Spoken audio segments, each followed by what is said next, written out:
యుద్ధం తర్వాత వచ్చేదే శాంతి, పీస్. యుద్ధానికి ముందు ఎవడైనా చెప్పినా కూడా ఆ యుద్ధం చేసేవాడు ఆపడు.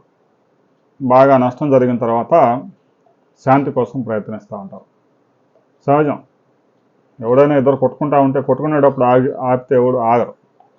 బాగా కొట్టుకుని ఇద్దరు గాయపడిన తర్వాత వెళ్తే అప్పుడు దారిలోకి వస్తారు.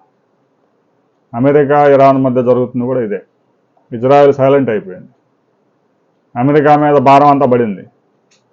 వారం రోజులు యుద్ధం చేయడానికి 1,00,000 కోట్లు ఖర్చు అయింది. ఇక అప్పటి నుంచి అమెరికా సంధి కోసం అంటూ సీజ్ ఫైర్ అంటూ పొడిగించుకుంటూ వస్తా ఉంది. తాజాగా ఇరాన్ 3 దశల ప్రతిపాదనలు తెర మీదకు తీసుకొచ్చింది. యుద్ధం ముగించి హార్ముజ్ జలసంధిని ఓపెన్ చేయాలి అంటే ఇరాన్ కొన్ని కీలకమైన షరతులు అమెరికాకి పెట్టింది. అమెరికా కూడా కొన్ని షరతులు పెట్టింది, అది కూడా మాట్లాడుతున్నాం. ఇరాన్ పెట్టిన షరతులు: మా హక్కులు పరిరక్షించండి, మాకు జరిగిన నష్టాన్ని భర్తీ చేయండి,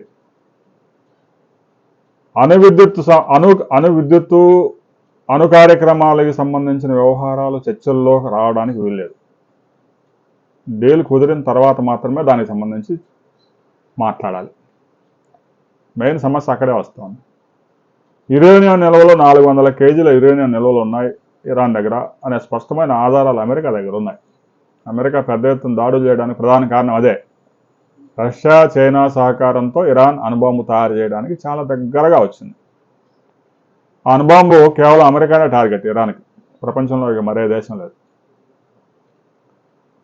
ఇక ఇరాన్ పెట్టిన షరతులు అన్ని అంగీకరిస్తే హార్ముజ్ జలసంధి మేము ఓపెన్ చేస్తాం. మాకు జరిగిన నష్టాన్ని భర్తీ చేయండి, మా హక్కులు కాపాడండి, ఇక యురేనియం ఉత్పత్తి, అణు కార్యక్రమాలకు సంబంధించిన డీల్, సీజ్ ఫైర్ ఒప్పందం కుదిరిన తర్వాతే దాని గురించి చర్చలు జరపాలి. చర్చల్లో దానికి సంబంధించి ఇష్యూ రావడానికి వీల్లేదని ఇరాన్ చెప్తాను. ఆ ఇష్యూ లేకుండా అసలు అమెరికా డీల్ కుదుర్చుకునే అవకాశం లేదు. అమెరికా కూడా స్పందించి ఏదైతే ఇరాన్తో కుదుర్చుకోబోయే డీల్ ఏదైతే ఉందో అక్కడ సైన్యం, రెవల్యూషనరీ గార్డ్స్, కీలకమైన సైన్యాధ్యక్షులు ఎవరైతే ఉన్నారో వాళ్ళు సంతకాలు చేయాలి, వాళ్ళు అంగీకరించాలి.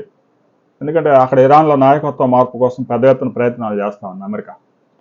అందువల్ల ఇప్పుడు ఎవడో ఒకడు సంతకం పెడితే ఆ తర్వాత అధికారంలోకి వచ్చేవాడు ఇది చెల్లదంటే కుదరదు. అందువల్ల అమెరికా కూడా షరతులు పెడతా ఉంది. అయితే యురేనియం డెవలప్మెంట్కి సంబంధించి, అణు కార్యక్రమాలకు సంబంధించి సంధి కుదిరిన తర్వాతే దానికి సంబంధించి చర్చలు అంటూ ఇరాన్ పెట్టిన షరతును అమెరికా అంగీకరిస్తుందా లేదా అనేది కూడా చూడాలి. యుద్ధం చేయడానికి కూడా అమెరికా సిద్ధంగా లేదు. ఇరాన్ మరో పెద్ద షరతు కూడా పెట్టింది. ఒక్కసారి సంధి కుదిరిన తర్వాత హార్ముజ్ జలసంధి ప్రాంతంలో అమెరికా సైన్యం అసలు అక్కడ ఉండడానికి వీల్లేదు. ఇప్పటికే 12 యుద్ధ నౌకలు అమెరికా మోహరించింది. ఆ షరతుగా అమెరికా అంగీకరిస్తుందా లేదో కూడా చూడాలి. ట్రంప్ పెద్ద మిస్టేక్ చేశారు. ఇక చేతులు కాలేక ఆకులు పట్టుకునే ఉపయోగం లేదు. ఇక్కడ హార్ముజ్ జలసంధి నుంచి అమెరికా దుకాణం సర్దుకోవడానికి, అమెరికాకి వెళ్ళడానికే మరొక 60,000 కోట్ల ఖర్చు అవుతుంది. ఇరాన్ చుట్టుపక్కల అమెరికా బేస్ క్యాంపులు ఏవైతే ఉన్నాయో అవన్నీ పూర్తిగా దెబ్బతినిపోయాయి. ఇరాన్తో యుద్ధం చేయడం ఈజీ అనుకుంది అమెరికా. ఇరాన్ వాడు డ్రోన్లతో కొట్టిన దెబ్బ ట్రంప్కి తలదిరిగిపోయింది, బొప్పిగట్టిపోయింది. ఇక ట్రంప్ మీద జరిగిన అత్యాయత్నం తర్వాత ట్రంప్ కొంచెం దిగొచ్చే అవకాశాలు కూడా ఉన్నాయి. ట్రంప్కు ప్రాణహాని ఉందనేది ఎప్పటి నుంచో తెలిసిన విషయమే. ఎన్నికలకు ముందు కూడా అతని మీద కాల్పులు జరిగాయి. అయినా నాకు భయం లేదు, కాల్చినోడు ఎవరో చూద్దామని నేను ప్రయత్నం చేశా, కానీ మా సెక్యూరిటీ ఏజెంట్లు మమ్మల్ని పక్కా తీసుకెళ్లారు అంటూ ఉన్న ట్రంప్ గీంఖారాలు కొడతా ఉన్నాడు. ఇరాన్ అయితే ఒక 3 షరతులు, పెద్ద షరతులు పెట్టింది. అమెరికా కూడా మరొక షరతు పెట్టింది. అయితే తాజాగా ఇరాన్కు చెందిన ఒక ఎంపీ పాకిస్తాన్ మధ్యవర్తిత్వాన్ని నమ్మడానికి వీల్లేదు అని చెప్తాను.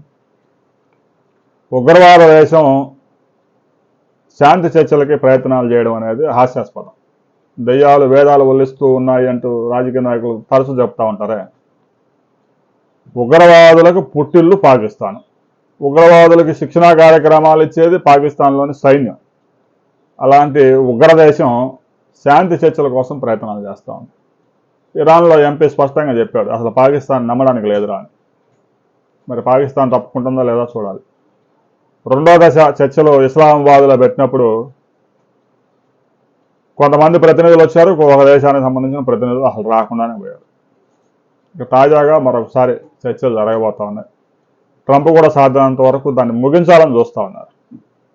అది కంటిన్యూ చేస్తే అమెరికా మీద పెద్ద ఎత్తున $200 బిలియన్ ఖర్చు పడే అవకాశం ఉంది. అదే జరిగితే ట్రంప్కి ప్రాణహానితో పాటు ట్రంప్ ప్రభుత్వాన్ని కూల్చివేయడానికి అమెరికా ప్రజలు కూడా సిద్ధంగా ఉన్నారు. దీనికి సంబంధించి ట్రంప్ కూడా ఒక కీలక నిర్ణయం తీసుకునే అవకాశం ఉంది. యుద్ధం చేయడానికి అమెరికా భయపడతా ఉంది ఒక రకంగా చెప్పాలంటే. ఈ యుద్ధాన్ని కనుక సుదీర్ఘకాలం చేస్తే అమెరికాకి పెద్ద ఎత్తున నష్టం, ఖర్చు. ఇరాన్ ఎలాగో నష్టం జరిగింది కాబట్టి అమెరికా వాడిని కాళ్ళదాకా తీసుకొచ్చుకోవాల్సిందే అని పట్టుదలతో ఉన్నారు. ఇక రాబోయే కొద్ది రోజుల్లో హార్ముజ్ జలసంధి ఓపెన్ అయ్యే అవకాశాలు కనిపిస్తూ ఉన్నాయి. అణు కార్యక్రమాలకు సంబంధించి చర్చల తర్వాత కొనసాగే అవకాశం ఉంది. అమెరికా దీని మీద ఒక కీలక ప్రకటన చేయబోతా ఉంది ఈరోజు. ఆ ప్రకటన వచ్చిన తర్వాత మరిన్ని వివరాలతో మరో వీడియోలో మనం కలుసుకుందాం.